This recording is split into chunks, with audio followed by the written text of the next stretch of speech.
Quand les brumes crépusculaires révèlent la clarté naissante de la lune, vous atteignez sans le savoir l'aube des songes.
En l'année 1872, la maison portant le numéro 7 de Savile Row, Burlington Gardens, maison dans laquelle Sheridan mourut en 1814, était habitée par Phileas Fogg, l'un des membres les plus singuliers et les plus remarqués du Reform Club de Londres, bien qu'il semblât prendre à tâche de ne rien faire qui pût attirer l'attention. À l'un des plus grands orateurs qui honorent l'Angleterre succédait donc ce Phileas Fogg, personnage énigmatique dont on ne savait rien, sinon que c'était un fort galant homme et l'un des plus beaux gentlemen de la haute société anglaise. On disait qu'il ressemblait à Byron, par la tête, car il était irréprochable quant aux pieds, mais un Byron à moustache et à favoris, un Byron impassible qui aurait vécu 1000 ans sans vieillir. Anglais, à coup sûr, Phileas Fogg n'était peut-être pas londonneur. On ne l'avait jamais vu ni à la bourse, ni à la banque, ni dans aucun des comptoirs de la cité. Ni les bassins ni les docks de Londres n'avaient jamais reçu un navire ayant pour armateur Phileas Fogg. Ce gentleman ne figurait dans aucun comité d'administration. Son nom n'avait jamais retenti dans un collège d'avocats, ni au Temple, ni à Lincoln's Inn, ni à Gray's Inn. Jamais il ne plaida ni à la cour du chancelier, ni au banc de la reine, ni à l'échiquier, ni en cour ecclésiastique. Il n'était ni industriel, ni négociant, ni marchand, ni agriculteur. Il ne faisait partie ni de l'institution royale de la Grande-Bretagne, ni de l'institution de Londres, ni de l'institution des artisans, ni de l'institution Russell, ni de l'institution littéraire de l'Ouest, ni de l'institution du droit, ni de cette institution des arts et des sciences réunis qui est placée sous le patronage direct de sa gracieuse majesté. Il n'appartenait enfin à aucune des nombreuses sociétés qui pullulent dans la capitale anglaise depuis la Société de l'Harmonica jusqu'à la Société entomologique, fondée principalement dans le but de détruire les insectes nuisibles. Phileas Fogg était membre du Reform Club, et voilà tout. À qui s'étonnerait de ce qu'un gentleman aussi mystérieux comptât parmi les membres de cette honorable association? On répondra qu'il passa sur la recommandation de messieurs Baring frères, chez lesquels il avait un crédit ouvert. De là, une certaine surface, due à ce que ses chèques étaient régulièrement payés à vue par le débit de son compte courant, invariablement créditeur. Ce Phileas Fogg était-il riche? Incontestablement. Mais comment il avait fait fortune? C'est ce que les mieux informés ne pouvaient dire. Et M. Fogg était le dernier auquel il convint de s'adresser pour l'apprendre. En tout cas, il n'était prodigue de rien, mais non avare, car partout où il manquait un appoint pour une chose noble, utile ou généreuse, il l'apportait silencieusement et même anonymement. En somme, rien de moins communicatif que ce gentleman. Il parlait aussi peu que possible, et semblait d'autant plus mystérieux qu'il était silencieux. Cependant, sa vie était à jour. Mais ce qu'il faisait était si mathématiquement toujours la même chose, que l'imagination, mécontente, cherchait au-delà. Avait-il voyagé? C'était probable, car personne ne possédait mieux que lui la carte du monde. Il n'était endroit si reculé dont il ne parut avoir une connaissance spéciale. Quelquefois, mais en peu de mots, bref et clair, il redressait les 1000 propos qui circulaient dans le club au sujet des voyageurs perdus ou égarés. Il indiquait les vraies probabilités, et ses paroles s'étaient trouvées souvent comme inspirées par une seconde vue, tant l'événement finissait toujours par les justifier. C'était un homme qui avait dû voyager partout, en esprit, tout au moins. Ce qui était certain, toutefois, c'est que, depuis de longues années, Phileas Fogg n'avait pas quitté Londres. Ceux qui avaient l'honneur de le connaître un peu plus que les autres attestaient que, si ce n'est sur ce chemin direct qu'il parcourait chaque jour pour venir de sa maison au club, personne ne pouvait prétendre l'avoir jamais vu ailleurs. Son seul passe-temps était de lire les journaux et de jouer au whist. À ce jeu du silence, si bien approprié à sa nature, il gagnait souvent, mais ses mains n'entraient jamais dans sa bourse et figuraient pour une somme importante à son budget de charité. D'ailleurs, il faut le remarquer, M. Fogg jouait évidemment pour jouer, non pour gagner. Le jeu était pour lui un combat, une lutte contre une difficulté, mais une lutte sans mouvement, sans déplacement, sans fatigue, et cela allait à son caractère. On ne connaissait à Phileas Fogg ni femme ni enfant, ce qui peut arriver aux gens les plus honnêtes, ni parents ni amis, ce qui est plus rare en vérité. Phileas Fogg vivait seul dans sa maison de Savile Row, où personne ne pénétrait. De son intérieur, jamais il n'était question. Un seul domestique suffisait à le servir. Déjeunant, dînant au club à des heures chronométriquement déterminées, dans la même salle, à la même table, ne traitant point ses collègues, n'invitant aucun étranger. Il ne rentrait chez lui que pour se coucher, à minuit précis, sans jamais user de ces chambres confortables que le Reform Club tient à la disposition des membres du cercle. Sur 24 heures, il en passait 10 à son domicile, soit qu'il dormît, soit qu'il s'occupât de sa toilette. S'il se promenait, c'était invariablement, d'un pas égal, dans la salle d'entrée parquetée en marqueterie ou sur la galerie circulaire au-dessus de laquelle s'arrondit un dôme à vitraux bleus que supportent 20 colonnes ioniques en porphyre rouge. S'il dînait ou déjeunait, c'étaient les cuisines, le garde-manger, l'office, la poissonnerie, la laiterie du club qui fournissaient à sa table leurs succulentes réserves. C'étaient les domestiques du club, graves personnages en habit noir, chaussés de souliers à semelles de molleton, qui le servaient dans une porcelaine spéciale et sur un admirable linge en toile de Saxe. C'étaient les cristaux à moules perdus du club qui contenaient son sherry, son porto ou son claret mélangé de cannelle, de capillaire et de cinnamome. C'était enfin la glace du club, glace venue à grands frais des lacs d'Amérique, qui entretenait ses boissons dans un satisfaisant état de fraîcheur. Si vivre dans ces conditions, c'est être un excentrique, il faut convenir que l'excentricité a du bon. La maison de Savile Row, sans être somptueuse, se recommandait par un extrême confort. D'ailleurs, avec les habitudes invariables du locataire, le service s'y réduisait à peu.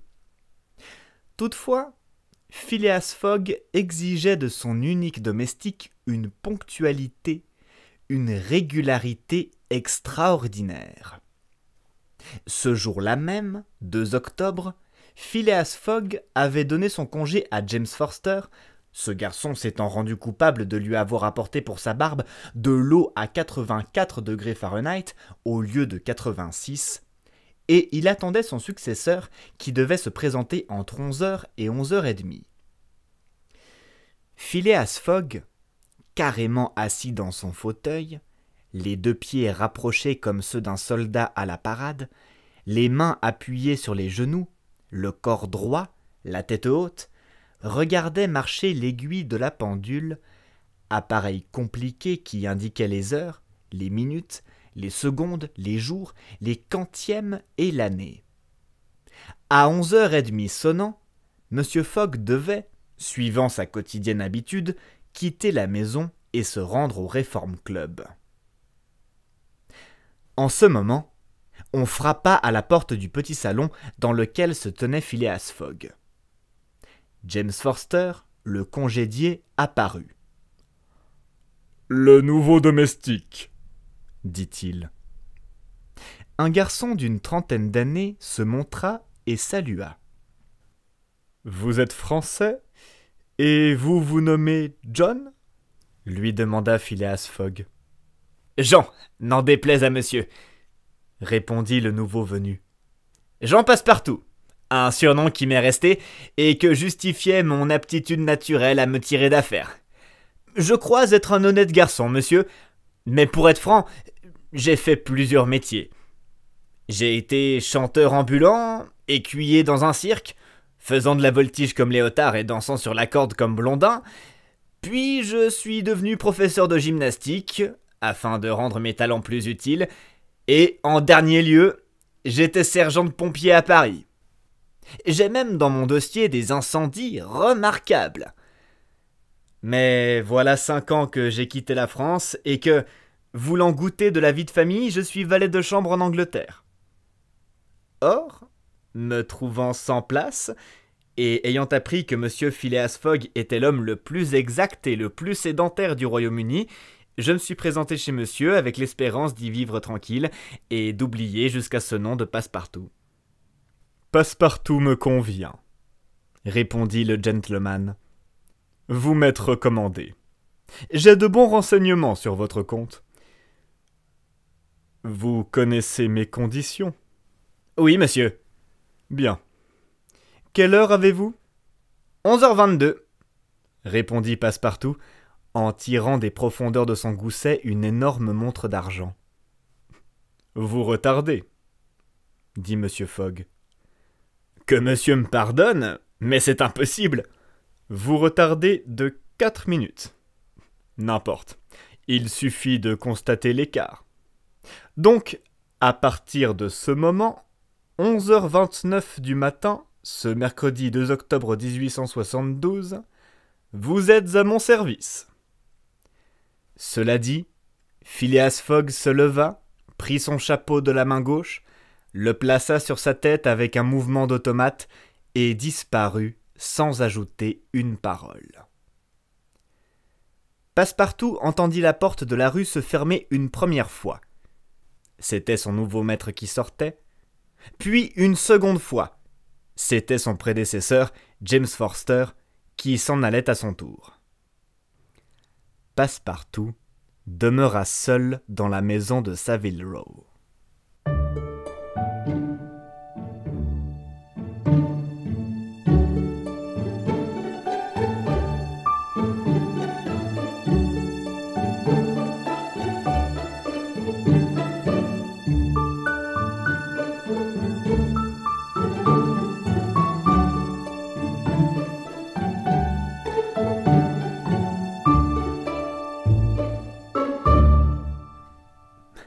Sur ma foi, se dit Passepartout, un peu ahuri tout d'abord, j'ai connu chez Madame Tussaud des bonshommes aussi vivants que mon nouveau maître. Il convient de dire ici que les bonshommes de Madame Tussaud sont des figures de cire, fort visitées à Londres, et auxquelles il ne manque vraiment que la parole. Pendant les quelques instants qu'il venait d'entrevoir Phileas Fogg, Passepartout avait rapidement, mais soigneusement examiné son futur maître. C'était un homme qui pouvait avoir 40 ans, de figure noble et belle, haut de taille, que ne déparaît pas un léger embonpoint, blond de cheveux et de favoris, front uni sans apparence de rides aux tempes, figure plutôt pâle que colorée, dents magnifiques. Il paraissait posséder au plus haut degré ce que les physionomistes appellent le repos dans l'action, faculté commune à tous ceux qui font plus de besogne que de bruit. Calme, flegmatique, l'œil pur, la paupière immobile, c'était le type achevé de ces Anglais à sang-froid qui se rencontrent assez fréquemment dans le Royaume-Uni et dont Angelica Kauffmann a merveilleusement rendu sous son pinceau l'attitude un peu académique. Vu dans les divers actes de son existence, ce gentleman donnait l'idée d'un être bien équilibré dans toutes ses parties, justement pondéré, aussi parfait qu'un chronomètre de Leroy ou de Earnshaw. C'est qu'en effet, Phileas Fogg était l'exactitude personnifiée, ce qui se voyait clairement à l'expression de ses pieds et de ses mains. Car chez l'homme, aussi bien que chez les animaux, les membres eux-mêmes sont des organes expressifs des passions. Phileas Fogg était de ces gens mathématiquement exacts, qui, jamais pressés et toujours prêts, sont économes de leurs pas et de leurs mouvements. Il ne faisait pas une enjambée de trop, allant toujours par le plus court. Il ne perdait pas un regard au plafond. Il ne se permettait aucun geste superflu, on ne l'avait jamais vu, ému ni troublé. C'était l'homme le moins hâté du monde. Mais il arrivait toujours à temps. Toutefois, on comprendra qu'il vécut seul et pour ainsi dire en dehors de toute relation sociale. Il savait que, dans la vie, il faut faire la part des frottements et comme les frottements retardent, il ne se frottait à personne. Quant à Jean, dit Passepartout, un vrai Parisien de Paris, depuis 5 ans qu'il habitait l'Angleterre et y faisait à Londres le métier de valet de chambre, il avait cherché vainement un maître auquel il pût s'attacher. Passepartout n'était point un de ces frontins ou mascarilles qui, les épaules hautes, le nez au vent, le regard assuré, l'œil sec, ne sont que d'impudents drôles. Non. Passepartout était un brave garçon, de physionomie aimable, aux lèvres un peu saillantes, toujours prête à goûter ou à caresser, un être doux et serviable, avec une de ces bonnes têtes rondes que l'on aime avoir sur les épaules d'un ami. Il avait les yeux bleus, le teint animé, la figure assez grasse pour qu'il pût lui-même voir les pommettes de ses joues, la poitrine large, la taille forte, une musculature vigoureuse, et il possédait une force herculéenne que les exercices de sa jeunesse avaient admirablement développée. Ses cheveux bruns étaient un peu rageurs. Si les sculpteurs de l'Antiquité connaissaient 18 façons d'arranger la chevelure de Minerve, Passepartout n'en connaissait qu'une pour disposer la sienne. 3 coups de démêloir, et il était coiffé. De dire si le caractère expansif de ce garçon s'accorderait avec celui de Phileas Fogg, c'est ce que la prudence la plus élémentaire ne permet pas.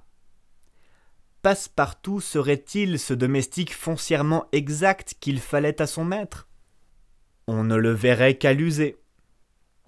Après avoir eu, on le sait, une jeunesse assez vagabonde, il aspirait au repos. Ayant entendu vanter le méthodisme anglais et la froideur proverbiale des gentlemen, il vint chercher fortune en Angleterre. Mais jusqu'alors, Le sort l'avait mal servi. Il n'avait pu prendre racine nulle part. Il avait fait 10 maisons.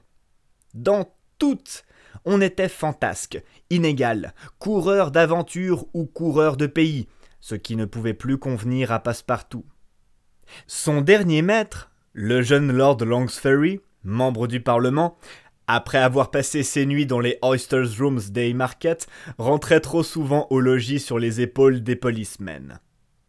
Passepartout, voulant avant tout pouvoir respecter son maître, risqua quelques respectueuses observations qui furent mal reçues et il rompit. Il apprit, sur les entrefaites, que Phileas Fogg cherchait un domestique.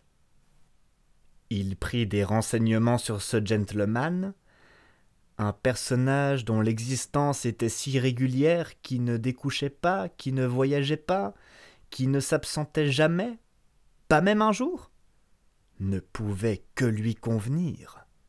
Il se présenta et fut admis dans les circonstances que l'on sait.